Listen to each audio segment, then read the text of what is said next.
शनिवार अपराह्न 5 घंटा समय हरभंगा ब्लॉक लुणीबाहाल ठारे थिबा किस विद्यालय सम्मुख में स्थानीय लोके विरोध प्रदर्शन करिसेंती।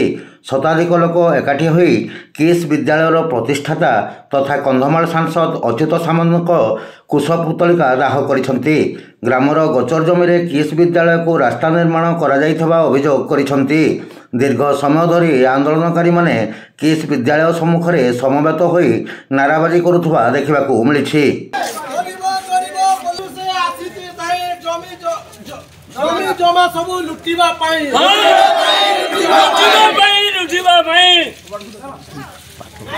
पुण्यगा राज्ୟରେ ପଡୁଛି ହୁରି ଜମି ଲୁଟିବା ତାଙ୍କ ପୁରୁଣା ଗାଈ ପିଠା କଥା କହି ମାରୁଛି ଛୁରୀ ଆଦିବାସୀ ନାଁରେ ପଡୁଛି ପାରି।